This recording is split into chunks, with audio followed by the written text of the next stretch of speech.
This is the Speaking of Writers podcast. I'm Steve Richards. The book is Angel of Vengeance from the New York Times bestselling authors Douglas Preston and Lincoln Child. Preston and Child continue their #1 bestselling series featuring FBI Special Agent Pendergast and Constance Greene, as they take a final stand against New York's deadliest serial killer, Pendergast's own ancestor, and Constance's greatest enemy.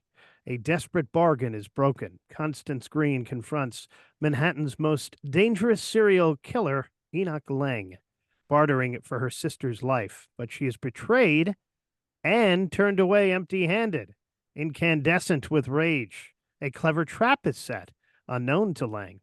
Pendergast's brother, Diogenes, appears unexpectedly, offering to help for mysterious reasons of his own.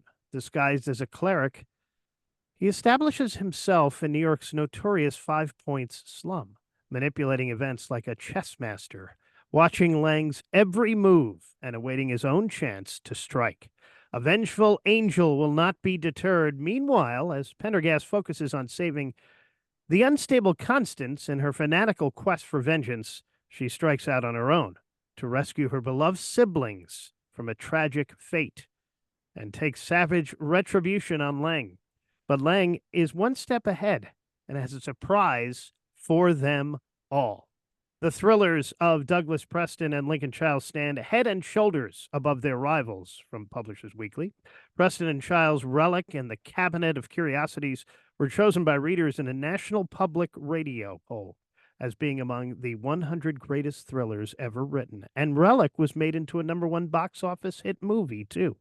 They are co-authors of the famed Pendergast series, and their recent novels include Crooked River, Old Bones, Verses for the Dead, and City of Endless Night. Happy to have half of the writing pair, Lincoln Child, join me now here on Speaking of Writers. Lincoln, welcome. Thank you, Steve. That sounds like a great idea for a book. Maybe I should write something like that. Maybe you should, yes. So, Angel of Vengeance, where did the idea come from? This is it's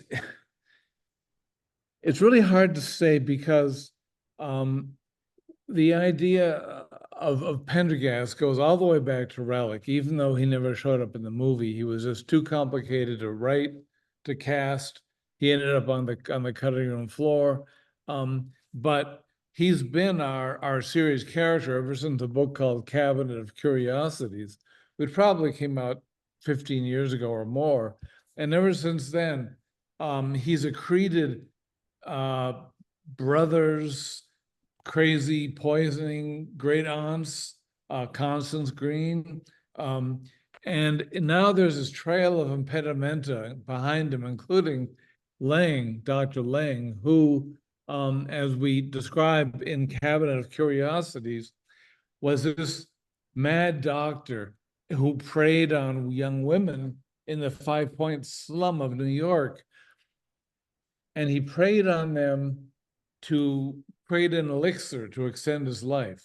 And he didn't want to extend his life just so he could enjoy more years on the planet. It's because he had an overarching, horrific plan that needed more time to research and do than he could do in one lifetime.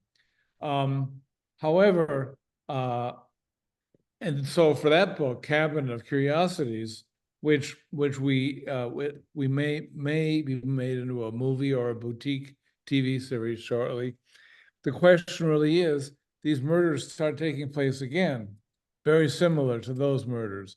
And is it a copycat killer who's doing it, or did Lang succeed and he's still alive today, killing? In any case, that book led to it's like a ball rolling along, collecting dust, and hopefully interesting dust.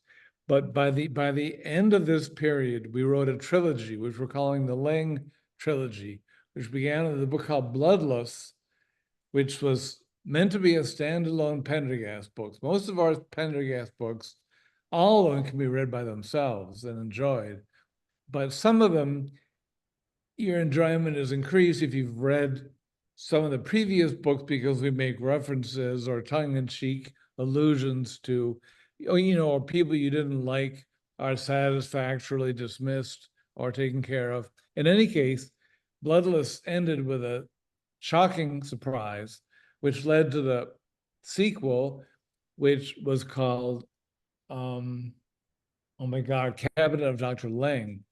And that ended on a shocking surprise, making our readers really mad. And now with Angel of Vengeance, and this is what I've been leading up to, we finally bring all the strings together, not just for this trilogy, but for all the stuff that's been happening in Pendergast's life and his backstory and his relatives for all these books. And so it was quite a feat to achieve it, but we're really proud of it because we think it makes a great standalone story, and the reviewers have said really nice things about it. But it also finishes up all this stuff so that Pendergast can now go on to do independent cases, with each book without being constrained by family impediments and things like that, which are interesting, but they leave open questions. So that's, believe it or not, the short answer to your question. How did you, for those who don't know and are new to Pendergast and Constance, how did you create those two characters? Pendergast is a character that Doug and I will always argue about how he came about, but as near as we can tell, our first book was written when I was fresh off being an editor at a New York publishing house, and Doug was fresh off being employed at the Museum of Natural History as working for their magazine, writing about the history of the museum, which is why I tapped him to write a nonfiction book about the museum called Dinosaurs in the Attic. It's like a behind the scenes tour of what you can never see and they don't want you to see. And we decided to write a thriller together, which at the time, this is like 1987 when we got the idea, was crazy. You didn't have, back then, you didn't have,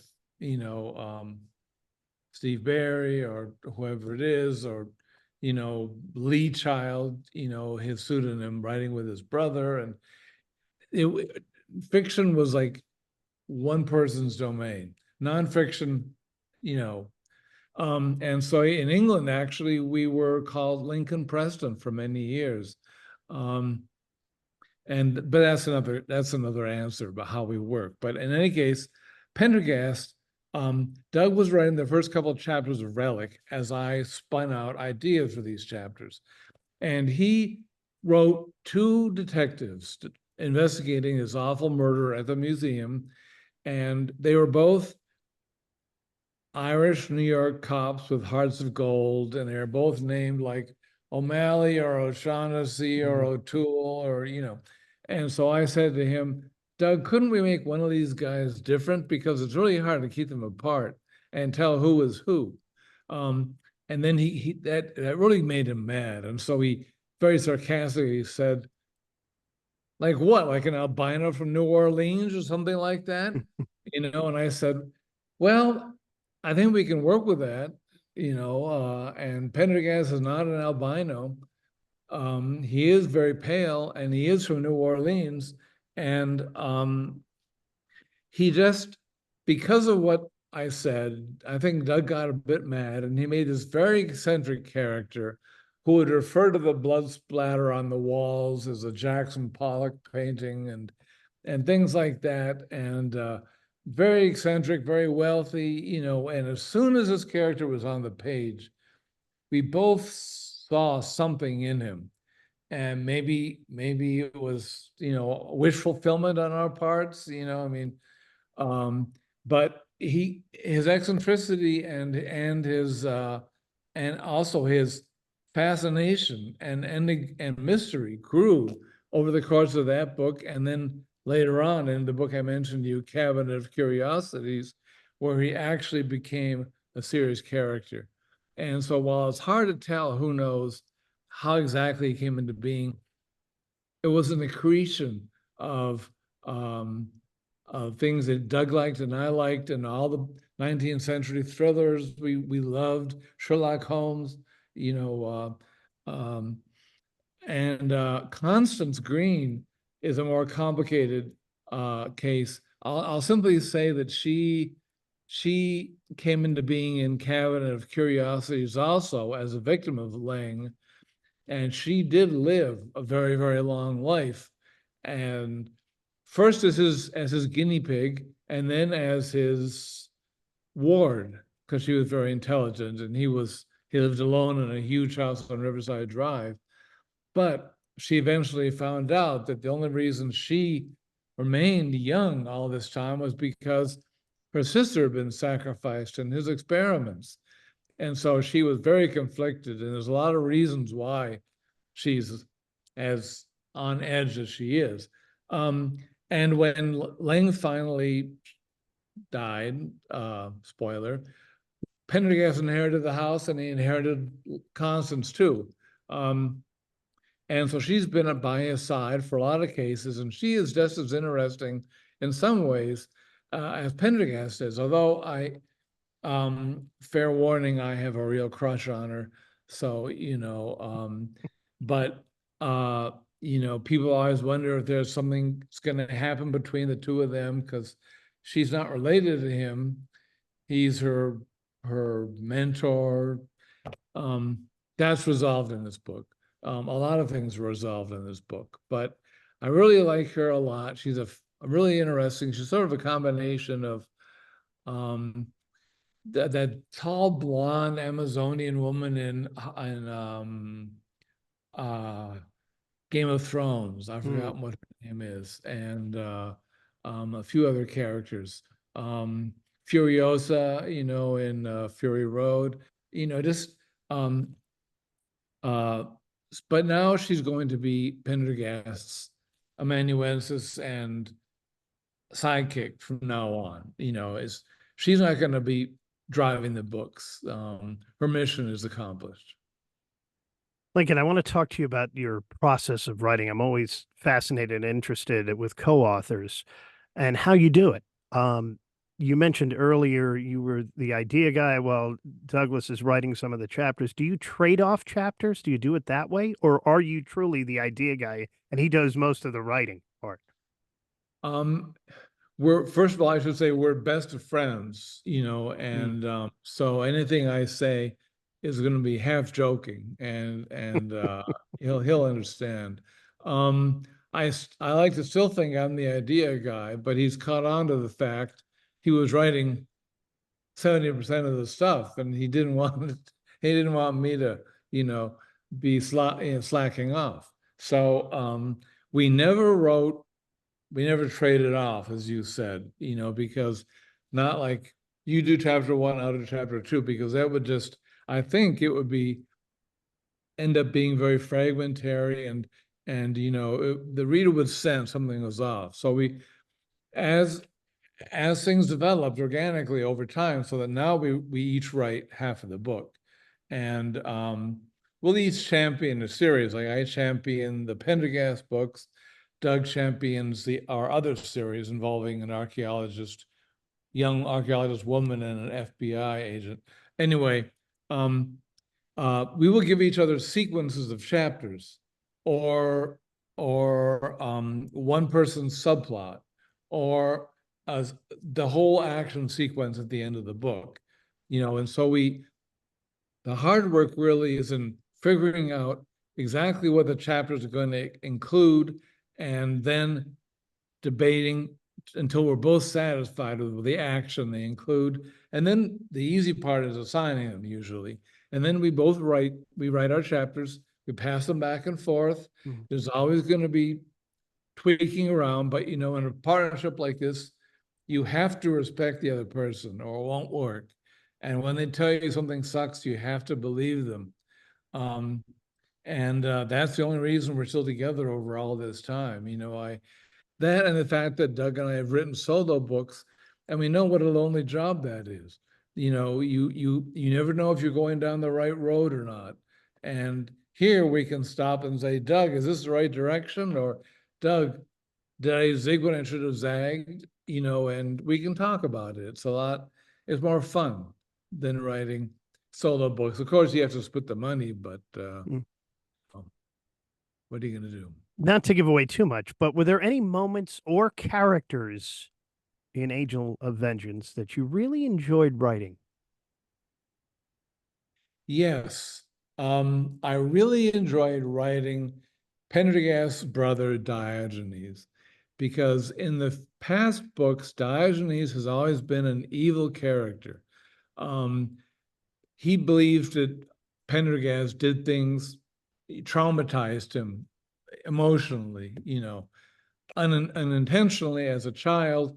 And he's been a twisted fellow ever since, committed to getting revenge on Pendergast in various ways. In any case, he also has a crush on Constance Greene. I think everybody does, except Doug. Uh, and so not to give too much away, but she goes back. There's a machine that they find that opens a portal to a parallel universe. Um, this is an earlier book, Bloodless. It's not a time travel story.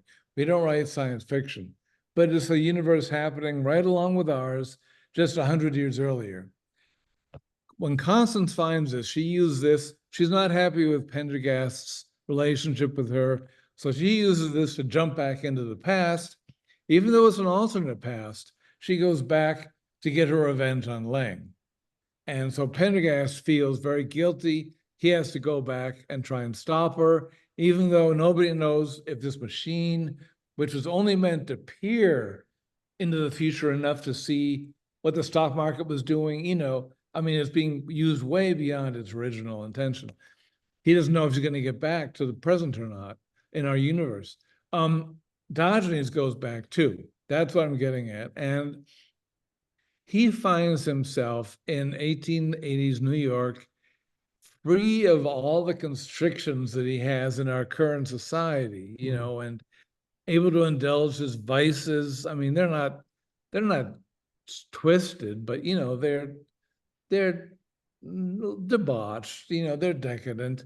Um, but in the end, he realizes that really isn't all that life is about, and he plays a really important role in the ending of the story in several ways, and he acquits himself in a way we never thought he would. We thought he'd always be either evil or he'd get killed or he'd just vanish, but he ends up in a good place.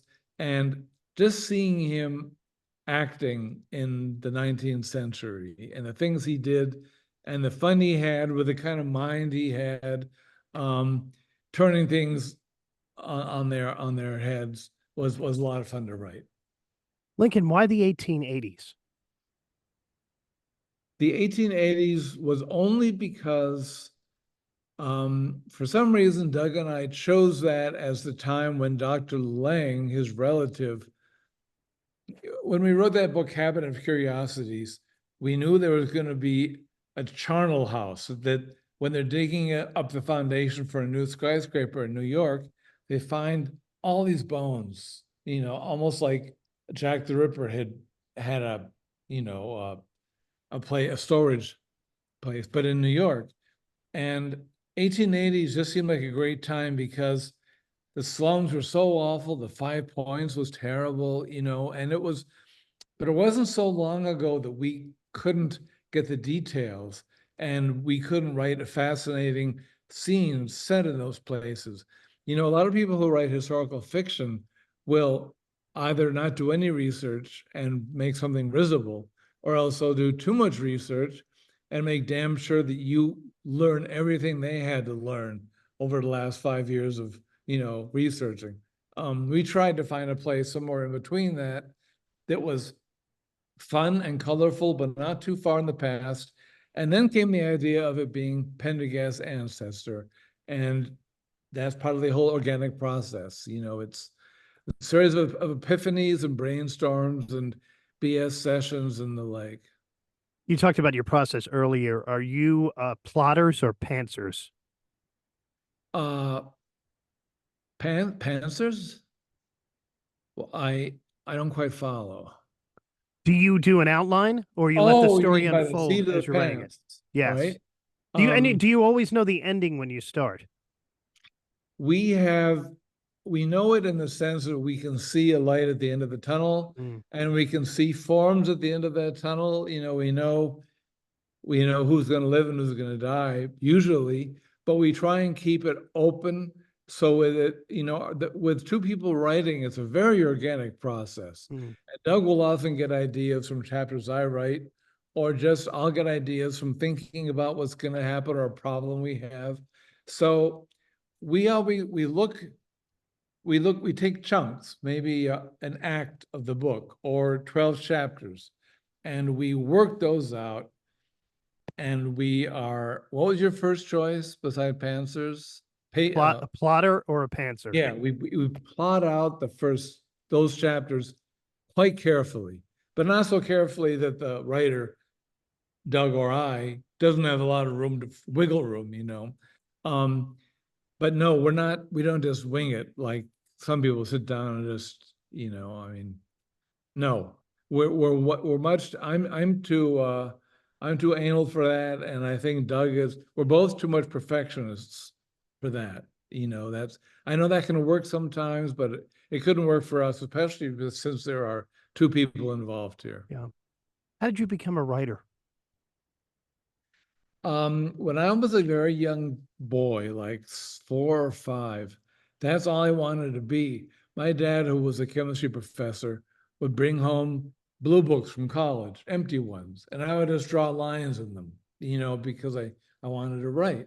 And I wrote 3 or 4 long form stories in junior high and college, but they were bad, they were terrible. And by the time I finished it, I learned so much that there was no point in even fixing them. Um, and they were awfully horribly derivative. Um, so then I went into publish. I became an English major, which was bad enough Mm. because then you have to start analyzing things, and that slows you way down. And then went into publishing and became an editor, and that was even worse because that's like the guy who works in the ice cream store. At the end of the day, the last thing you want to do is go home and make a banana split. And every other editor cynically had the great American novel under their bed because they'd read so many manuscripts. They knew exactly what to plug in where. If only they had time to write it, it would be the world's best thing since sliced bread. But of course, it wouldn't be because readers aren't stupid. And anyway, in any case, that really turned me off from writing, having to go into bookstores and look for the placement for my author's books. And it was meeting Doug and making him give me a tour of the museum late at night, that rekindled my interest in all the supernatural and horror stories that I'd read as a kid. And watching him take, in those first couple of books, take my outlines and turn them into chapters.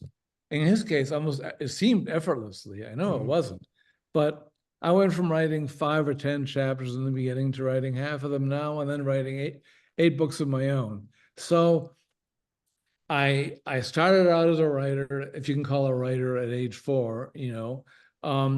I went through I got into the weeds, but then I came back around to it eventually. And final question for you. If you and Douglas were hosting a literary dinner party, which authors would have a seat at that table, dead or alive? How many seats am I allowed? Let's say 3 other seats. Top 3. I would say, and this is only for the entertainment value. Yes. I would say Shakespeare, Oscar Wilde, and Mark Twain. Mm, great ones. The Well, you book. know what Mark Twain said about he'd go to heaven for the climate and hell for the conversation. So and I have a lot of questions for Shakespeare, and he may know how to answer them. But that's a great question. I've never been asked that before. Who would you choose? Dickens would be one. Just Yes. because he's bursting with energy from what I've read. He was bursting with energy. I think Dickens Twain would be another one. Yeah. I don't know about a third one. Well, Now, David McCullough. Oh, because I'm a history guy, so definitely David McCullough. You'll be happy to hear that was rubbing elbows with Doris Kearns Goodwin just a couple of days ago with the Library of Congress when Oh, they yeah, had the yeah. big book festival. She's an amazing Oh, she is. Yeah, historian. yeah. I didn't rub elbows. I said, I sort of genuflected at the altar and said how much I think what a great writer she is. But you know what? I take back Oscar Wilde. He would just be trying so hard to make witticisms all the time. Charles Dickens would be my third choice, or Wilkie Collins, because he's kind of like Dickens, but with a whole lot of hangups. And maybe the late Pat Conroy too, great Southern author. Prince of Tides, right? Prince of Tides. Yes. Yeah. Yeah. Yeah. Yep. Of course, I have writer friends, who I would like to include, but living and deceased. But let's keep it to ones I don't know. He's Lincoln Child. He, along with Douglas Yeah. Preston, the New York Times bestselling authors, have a new one out, Angel of Vengeance. Lincoln, thank you so much for joining me. Steve, I really appreciate you having me on. And next time we'll make sure that Doug is here also. Yes. And this is the Speaking of Writers podcast.